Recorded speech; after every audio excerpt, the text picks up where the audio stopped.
So ಅವನು ಹೇಳಿದ್ದು ಇದರಲ್ಲಿ ಮಣ್ಣಿದೆ ಅಂತಂದರೆ ಅವನಿಗೆ ನೀರಲ್ಲಿ ಆಟ ಆಡೋದಂದ್ರೆ ತುಂಬ ಇಷ್ಟ. ಸೊ ನೀರಲ್ಲಿ ಆಟ ಆಡಿ ಅಂದರೆ ಪಾತ್ರೆ ಅಂದರೆ ಬಾಲ್ದಿ ತೊಳಿಬೋದಲ್ವಾ, ಅದಕ್ಕೋಸ್ಕರ. So welcome back to my YouTube channel. ಇದು ನನ್ನ ಓಲ್ಡ್ ವ್ಲಾಗು, ಐ ಥಿಂಕ್ ಸೆಪ್ಟೆಂಬರಲ್ಲಿ ಮಾಡಿದಂತಹ ವ್ಲಾಗ್. ಇದು ಈವನ್ ಅಂತ ಜಿತ್ತು ಅವರ ಅಣ್ಣನ ಮಗ. ಸೊ ಬನ್ನಿ ವ್ಲಾಗ್ ಸ್ಟಾರ್ಟ್ ಮಾಡೋಣ. ಆ್ಯಕ್ಚುಲಿ ನಾವು ಹೋಗ್ತಿರೋದು ಮೇಲ್ಗಡೆ, ಅಂದರೆ ಅಲ್ಲಿ ಗೆಣಸು ಹಾಕಿದ್ರು. ಸೊ ಗೆಣಸು ಕೀಲಕ್ಕಂತ ನಾವು ಹೋಗ್ತಿರೋದು. ಸೊ ಬನ್ನಿ ಈ ವಿಡಿಯೋನ ಎಂಡ್ ತನಕ ನೋಡಿ, ಚಿಕ್ಕ ವ್ಲಾಗ್, ಓಕೆನಾ? ವಿಡಿಯೋ ಇಷ್ಟ ಆದರೆ ಪ್ಲೀಸ್ ಲೈಕ್ ಮಾಡಿ, ಶೇರ್ ಮಾಡಿ, ಹಾಗೂ ನನ್ನ ಚಾನಲ್ನ ಯಾರೆಲ್ಲ ಸಬ್ಸ್ಕ್ರೈಬ್ ಮಾಡಿಲ್ಲ ಪ್ಲೀಸ್ ಸಬ್ಸ್ಕ್ರೈಬ್ ಮಾಡ್ಕೊಳ್ಳಿ, ಹಾಗೂ ಪಕ್ಕದಲ್ಲಿರೋ ಬೆಲ್ ಐಕನ್ನ ಕ್ಲಿಕ್ ಮಾಡಲಿಕ್ಕೆ ಮರಿಬೇಡಿ. ಸೊ ನಾನು ಯಾವುದೇ ಒಂದು ಹೊಸ ವಿಡಿಯೋ ಹಾಕ್ತೀನಲ್ವ, ನಿಮಗದು ಫಸ್ಟಾಗಿ ಸಿಗುತ್ತೆ ಅಂತ. ಸೊ ನಾವಿವಾಗ ಗೆಣಸು ಕೀಳ್ತಿದ್ದೀವಿ ನೋಡಿ. ಈ ಥರ ಮಾಡೋದಂದ್ರೆ ಅವನಿಗೆ ತುಂಬ ಇಷ್ಟ. ನೋಡ್ಬೋದು, ಅವನಿಗೊಂದು ಚಿಕ್ಕ ಗೆಣಸು ಸಿಕ್ಕಿತ್ತು.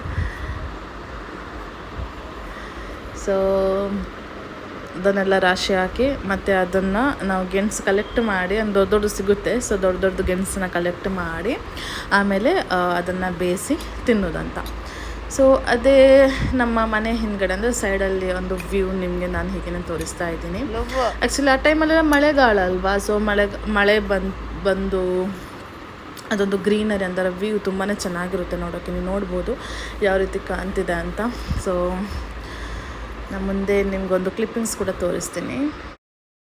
ಮಳೆಗಾಲದಲ್ಲಿ ನಮ್ಮ ಪ್ಲೇಸೇ ಎಷ್ಟು ಚೆನ್ನಾಗಿ ಕಾಣಿಸುತ್ತೆ ಅಂದರೆ ಅದು ವ್ಯೂ ಆಗಲಿ, ಗ್ರೀನ್ ನೇಚರ್ ಆಗಲಿ ತುಂಬಾ ಕ್ಯೂಟಾಗಿ ಕಾಣುತ್ತೆ. ಅಷ್ಟೇ ಅಲ್ಲದೆ ನಾನು ನಿಮಗೆ ಝೂಮ್ ಮಾಡಿ ತೋರಿಸೋದು ಅದು ನಮ್ಮ ಚರ್ಚು. ನಮ್ಮ ಮನೆ ಅಂದರೆ ಬ್ಯಾಕ್ ಸೈಡ್ ಗುಡ್ಡ ಇದೆ ನೋಡಿ, ಅಲ್ಲಿಂದ ಕಾಣುವಂತಹ ಚರ್ಚ್ನ ನಾನು ಝೂಮ್ ಮಾಡಿ ತೋರಿಸಿದ್ದು. ಸೊ ಅದು ಸ್ವಲ್ಪ ಮುಂದ್ಗಡೆ ಹೋದರೆ ಕ್ಲಿಯರಾಗಿ ಕಾಣುತ್ತೆ, ನೀವು ನೋಡ್ಬೋದು. ಸೊ ನೋಡಿ ಯಾವ ರೀತಿ ಕಾಣುತ್ತೆ ಅಂತ, ತುಂಬ ಕ್ಲಿಯರಾಗಿ ಕಾಣುತ್ತೆ. ಆ್ಯಂಡ್ ಈ ಥರ ವ್ಯೂ ತುಂಬ ಚೆನ್ನಾಗಿರುತ್ತಲ್ವ ನೋಡೋಕ್ಕೆ, ಒಂಥರ ರಿಫ್ರೆಶಿಂಗ್ ವ್ಯೂ ಅಂತಲೇ ಹೇಳ್ಬೋದು. ಸೊ ನೋಡಿ, ಇದು ಗೆಣಸದು ಗಿಡ. ಸೊ ಇದು ಗೊತ್ತಿಲ್ಲ ನನಗೆ ಇದರ ಪ್ರೊಸೀಜರ್ ಏನು ಕತೆ ಅಂತ. ಸೊ ಇವಾಗ ಅತ್ತೆ ಬಂದರು, ಸೊ ಅದನ್ನೆಲ್ಲ ತೆಗಿತಾ ಇದ್ದಾರೆ. ಹಾಗೆ ನಾನು ಒಂದೆರಡು ತೆಗೆದೆ. ಸೊ ನನಗೆ ಒಂದು ಸಿಕ್ತು ದಪ್ಪವಾದ ಗೆಣಸು. ಸೊ ಅದನ್ನೇನು ಮಾಡ್ತೀವಿ ಅಂದರೆ ಅದನ್ನು ಬೇಯಿಸಿ ತಿಂತೀವಿ. ಈವ್ನಿಂಗ್ ಟೀ ಜೊತೆ ಎಲ್ಲ ಚೆನ್ನಾಗಿರುತ್ತೆ ನೋಡಿ. ಅದಂದರೆ ತುಂಬ ಅಲ್ಲೇ ಇದ್ರಂತೆ ಅದು ಹಾಳಾಗುತ್ತೆ ಅಂತೆ, ಅಂದರೆ ಹುಳಗಳು ತಿಂದು ಹಾಳಾಗುತ್ತೆ ಅಂತ ಹೇಳ್ತಿದ್ರು ಅಮ್ಮ. ಸೊ ನನಗೆ ಇದರ ಬಗ್ಗೆ ಏನು ಗೊತ್ತಿಲ್ಲ ಆ್ಯಕ್ಚುಲಿ.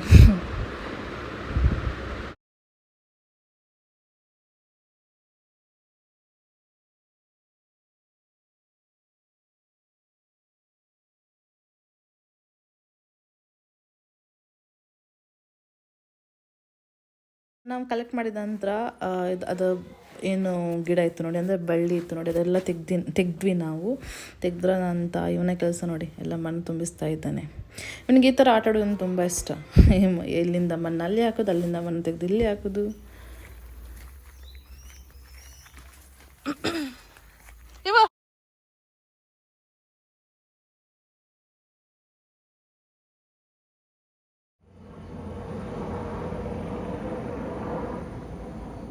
ಅಲ್ಲೇ ಯೂಟ್ಯೂಬ್ ಕುಡಿ ಅಳೆ ಅನಿಂದ ತೋರ್ಸಕಲ್ಲ ಹಂಗೆ ಬೆಳಗ್ಗೆ ಈ ಕೀಡು ಹೇಗೆ ಹೋಯ್ ಅಳೆ ತಗೋಷ್ಟಗಳ್ದ ಒಟ್ಟು ಹೋಯ್ ಜನಕ ಒಟ್ಟು ಸಲ. ಸೊ ಅದರಲ್ಲಿ ಚೆನ್ನಾಗಿರುವಂತಹ ಗೆಣಸುಗಳನ್ನು ನಾವು ಬೇಯಿಸಿ ಆಮೇಲೆ ಸ್ನ್ಯಾಕ್ ಥರ ಟೀ ಜೊತೆ ತಿಂದ್ವಿ. ಆ್ಯಂಡ್ ಅದ ನಂತರ ನಾವು ಸೆಪ್ಟೆಂಬರ್ ಅಕ್ಟೋಬರಲ್ಲಿ ಅನಿಸುತ್ತೆ, ನನಗೆ ನಿಜವಾಗ್ಲೂ ನೆನಪಿಲ್ಲ. ಸೊ ನಾವು ಕಲ್ಮಾಡಿ ಹೋಗಿದ್ವಿ ಚರ್ಚ್ಗೆ, Stella Maris church Kalmadi. So family ಜೊತೆ ಹೋಗಿದ್ವಿ, ಅಂದರೆ ನಾನು, ಜಿತ್ತು ಮತ್ತು ಅಮ್ಮ, ಮತ್ತು ಜಿತ್ತು ಅವರ ಬ್ರದರಿದು ಇಬ್ಬರು ಮಕ್ಕಳು, ಅವರನ್ನು ಕೂಡ ಕರ್ಕೊಂಡು ಹೋಗಿದ್ವಿ. ಅದೊಂದು ಪುಣ್ಯಕ್ಷೇತ್ರ. ಆ್ಯಕ್ಚುಲಿ ಆ ಟೈಮಲ್ಲಿ ಕೂಡ ಹೋಗಬೇಕಾದ್ರೆ ನೋಡಿ ತುಂಬಾ ಮೋಡಾಗಿತ್ತು, ಮಳೆ ಬಂದಿತ್ತು. ಆ್ಯಂಡ್ ಮಕ್ಕಳಿಗೂ ರಜೆ ಇತ್ತು ಅನಿಸುತ್ತೆ, ಅಂದರೆ ಸ್ಕೂಲಿಗೆ ರಜೆ ಇತ್ತು ಅನಿಸುತ್ತೆ. ಆವಾಗ ನಾವು ಹೋಗಿದ್ವಿ, ಅಂದರೆ ನನ್ನದೊಂದು ಹರಕೆ ಇತ್ತು ಅಲ್ಲಿ. ಸೊ ಅದಕ್ಕೋಸ್ಕರ ನಂಗೆ ಹೋಗಬೇಕಾಗಿತ್ತು. ಸೊ ನಾವು ಹೋದ್ವಿ. ತುಂಬಾ ಚೆನ್ನಾಗಿತ್ತು ಮಳೆಗಾಲದಲ್ಲಿ ಟ್ರಾವೆಲ್ ಮಾಡೋದು. ಅಂದರೆ ಒಂಥರ ಕೋಲ್ಡಾಗಿರುತ್ತಲ್ವ. ಸೊ ಬಟ್ ಅವರಿಗಷ್ಟು ಅಭ್ಯಾಸ ಇಲ್ಲ ಟ್ರಾವೆಲ್ ಮಾಡೋದು ಮಕ್ಕಳಿಗೆ. ಅದರಲ್ಲಿ ಚಿಕ್ಕವನಿಗಂತೂ ತುಂಬಾ ವಾಮಿಟಿಂಗ್ ಆಗಿತ್ತು. ಸೊ ಫಸ್ಟ್ ಟೈಮ್ ಅಂದರೆ ಈ ಥರ ಲಾಂಗ್ ಜರ್ನಿ ಎಲ್ಲ ಕಾರಲ್ಲೆಲ್ಲ ಹೋಗಲ್ಲ, ಅಂದರೆ ಒಂಥರ ತುಂಬ ಪ್ರಾಬ್ಲಮ್ ಆಗುತ್ತೆ ಅವರಿಗೆ, ಅದಕ್ಕೆ. ಸೊ ನಾವು ಲೊಕೇಶನ್ಗೆ ರೀಚ್ ಆದ್ವಿ, ನಿಯರ್ ಇದ್ವಿ. ಸೊ ಆಲ್ಮೋಸ್ಟು ಸೊ ನೀವು ನೋಡ್ಬೋದು ಅವ್ನ ಮುಖ ಹೇಗಿತ್ತು ಅಂದರೆ ಬಾಡಿ ಹೋಗಿತ್ತು, ಅಷ್ಟೊಂದು ಡಲ್ಲಾಗಿದ್ದ. ನೋಡಿ ನಾವು ಫೈನಲಿ ನಮ್ಮ ಡೆಸ್ಟಿನೇಷನ್ ಅಂದರೆ ನಮ್ಮ ಲೊಕೇಶನ್ಗೆ ರೀಚ್ ಆದ್ವಿ. ಸೊ ಇದುವೇ ಚರ್ಚು ಸ್ಟೆಲ್ಲಾ ಮ್ಯಾರಿಸ್ ಕಲ್ಮಡಿ.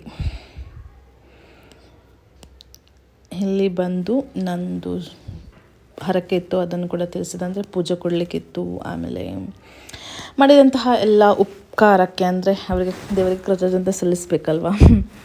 ಹಾಗೆ ಬಂದು ಸ್ವಲ್ಪ ಹರಕೆಗಳನ್ನು ಮಾಡಿ ಆಮೇಲೆ ಪೂಜೆ ಎಲ್ಲ ಕೊಟ್ಟು, ಅಂದರೆ ಥ್ಯಾಂಕ್ಸ್ ಗಿವಿಂಗ್ ಮಾಸ್ ಎಲ್ಲ ಇತ್ತು, ಅದೆಲ್ಲ ಕೊಟ್ಟು ಆಮೇಲೆ ಹೀಗೆ ಒಂದು ರೌಂಡ್ ಹೊಡೆದ್ವಿ.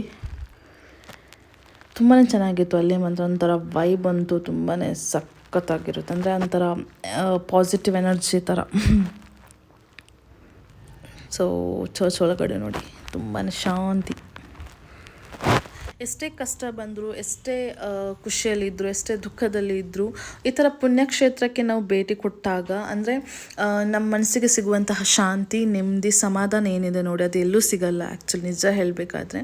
ಅಂದರೆ ಈ ಥರ ಪುಣ್ಯಕ್ಷೇತ್ರಕ್ಕೆ ಭೇಟಿ ಕೊಟ್ಟಾಗ ನಮಗೆ ಸಿಗುವಂತಹ ಅದೊಂದು ಪಾಸಿಟಿವ್ ಎನರ್ಜಿ ಅಥವಾ ಪಾಸಿಟಿವ್ ವೈಬ್ ಏನಿದೆ ನೋಡಿ, ನಮಗೆ ಅದು ಒಂಥರ ಖುಷಿಯಾಗಿಡಲಿಕ್ಕೆ ಒಂಥರ ಮೇನ್ ರೀಸನ್ ಆಗಿರುತ್ತೆ. ಸೊ ಈ ಥರ ಅದು ಯಾವುದೇ ಆಗಲಿ, ಚರ್ಚ್, ದೇವಸ್ಥಾನ, ಎಲ್ಲಿ ಹೋದರೂ ಸಿಗುವಂತಹ ಅದೊಂದು ಪಾಸಿಟಿವ್ ವೈಬ್ ಇದೆ ನೋಡಿ, ಅದು ನಮಗೆ ನಮ್ಮ ಮನಸ್ಸಿಗೆ ತುಂಬಾ ಒಂಥರ ಶಾಂತಿ, ನೆಮ್ಮದಿಯನ್ನು ಕೊಡುತ್ತೆ ಅಲ್ವಾ, ಏನಂತೀರ? ಸೊ ಇದು ಹೊರಗಡೆಯಿಂದ ಅದೊಂದು ಚರ್ಚ್ ಏನು ಗೊತ್ತಾ, ಬೋಟ್ ಶೇಪಲ್ಲಿರುವಂತಹ ಚರ್ಚು. ನೀವು ನೋಡಬಹುದು ಹೊರಗಡೆ, ನಾನು ತೋರಿಸಿದ್ದೇನೆ, ಅದು ಬೋಟ್ ಶೇಪಲ್ಲಿ ನೋಡಿ, ಅದು ಚರ್ಚ್. ನಾನು ಹೊರಗಡೆ ನಿಮಗೆ ತೋರಿಸಿದಲ್ವಾ, ಸೊ ಅದು ಚರ್ಚ್ ಬೋಟ್ ಶೇಪಲ್ಲಿರುವಂತಹದ್ದು. ಆಮೇಲೆ ಇಲ್ಲಿ ನಾವು ಕ್ಯಾಂಡಲ್ ಅಂದರೆ ನಮ್ಮದು ಇರುತ್ತೆ ಅಲ್ವಾ, ಸೊ ಪ್ರೇಯರ್ಸ್ ಮತ್ತು ಹರಕೆ ಅದನ್ನಲ್ಲಿ ಕೊಟ್ಟು ಆಮೇಲೆ ನಾವು ಹೋಗಿದ್ದು ಬ್ರೇಕ್ಫಾಸ್ಟ್ ಮಾಡಲಿಕ್ಕೆ ಅಂತ ಚರ್ಚ್ಗೆ ಹೋದ ನಂತರ.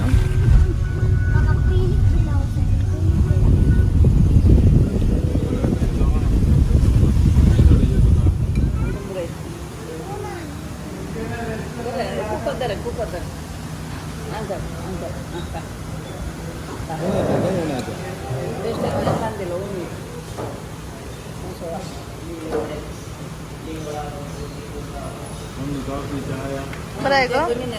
È messa che? Prego.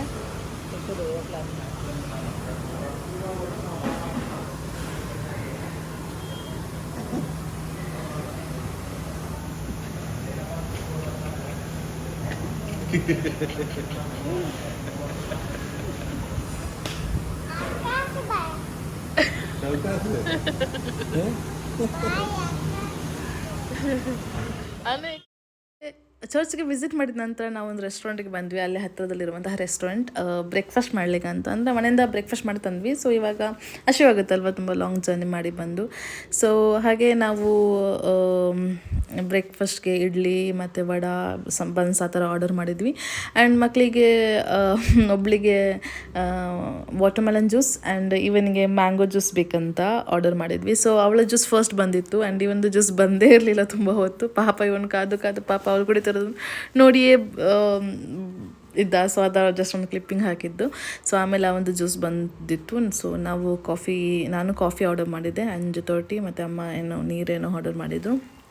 ಆಮೇಲೆ ಅಲ್ಲಿಂದ ಬ್ರೇಕ್ಫಾಸ್ಟ್ ಮಾಡಿ ಅಲ್ಲೊಂದು ವ್ಯೂ ಪಾಯಿಂಟ್ ಇದೆ ಅಂತ ಹೇಳಿದರು. ಅಂದರೆ ನಾವು ಗೂಗಲ್ ಚೆಕ್ ಮಾಡಿದ್ವಿ, ಸೊ ಅಲ್ಲಿ ನಿಯರ್ ಬೈ ಏನಿದೆ ಅಂತ. ಸೊ ಅಲ್ಲೊಂದು ವ್ಯೂ ಪಾಯಿಂಟ್ ಇದೆ ಅಂತ ನಾವು ಹೋದ್ವಿ. ಬಟ್ ಮಳೆ ಇತ್ತಲ್ವ, ಅದಕ್ಕೋಸ್ಕರ ಅಲ್ಲಿ ಒಂದು ಬೋಟಿಂಗ್ ರೈಡ್ ಇತ್ತು. ಫಸ್ಟ್ ಬೋಟಿಂಗ್ ರೈಡ್ ಇದೆ ಅಂತ ಹೇಳಿದರು, ಬೋಟ್ ರೈಡ್. ಸೊ ಬಟ್ ಏನಾಗಿತ್ತು ಅಂದರೆ ಮಳೆಗಾಲ ಅಲ್ವಾ, ಸೊ ಮಳೆ ಬಂದಿತ್ತು. ಸೊ ಆ ದಿವಸ ಬೋಟ್ ಹೋಗಲಿಕ್ಕೆ ಬಿಡಲಿಲ್ಲ ಅಲ್ಲಿ. ಸೊ ಜಸ್ಟ್ ಮತ್ತೆ ಅಲ್ಲಿ ಹೋಗಿ ನೋಡಿ ಬಂದ್ವಿ. ಜಸ್ಟ್ ಅಲ್ಲಿ ಮಕ್ಕಳೆಲ್ಲ ಮೀನು ಹಿಡಿತಿದ್ರು, ಅಂದರೆ ನಮ್ಮ ಜೊತೆ ಮಕ್ಕಳಿದ್ರಲ್ಲ, ಸೊ ಅವರಿಗೋಸ್ಕರ ಒಂಥರ ಚೆನ್ನಾಗಿರುವ ಎಕ್ಸ್ಪೀರಿಯನ್ಸ್ ಸಿಗುತ್ತೆ ಅಂತ ಹೋದ್ವಿ. ಬಟ್ ಮಳೆ ಇದ್ರದಿಂದ ನಮಗೆ ಬೋಟ್ ರೈಡ್ ಮಾಡೋಕ್ಕಾಗಿಲ್ಲ.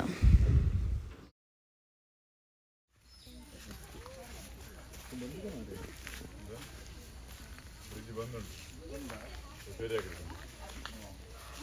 ಪ್ಯಾಕಿಂಗ್ ಕೋಟಿಂಗ್ 1 ತಾರೀಕು ಕಾಲ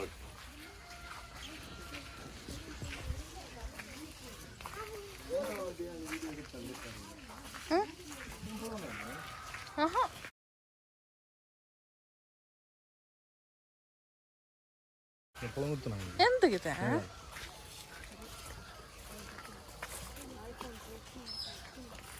ಚೆನ್ನಾಗಿ ಕೊತ್ಕಾಕ ಜೋಗತ್ತಾನೆ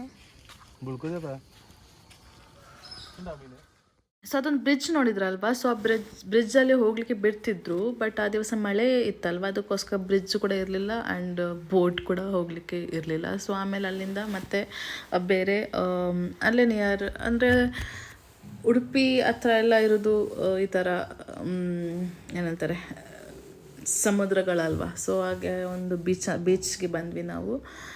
ಬೀಚ್ಗೆ ಬಂದು ಆಮೇಲೆ ಅಲ್ಲಿಂದ ವಾಪಸ್ ಚೆಕ್ ಮಾಡಿದ್ವಿ ಬೇರೆ ಯಾವ ಪ್ಲೇಸ್ ಇದೆ ಅಂತ. ಆಮೇಲೆ ಸಿಕ್ತು ನಮಗೊಂದು ವ್ಯೂ ಪಾಯಿಂಟ್. ಸೊ ಇದೊಂದು ವ್ಯೂ ಪಾಯಿಂಟ್ ಅಂತೆ, ನನಗೆ ಲೊಕೇಶನ್ ಗೊತ್ತಿಲ್ಲ ನಿಜವಾಗ್ಲೂ, ನೆನಪಿಲ್ಲ. ಸೊ ಬಿಕಾಸ್ ನಾವು ಲಾಂಗ್ ಟೈಮ್ ಹೋಗಿದ್ದಲ್ವ ಅದಕ್ಕೋಸ್ಕರ.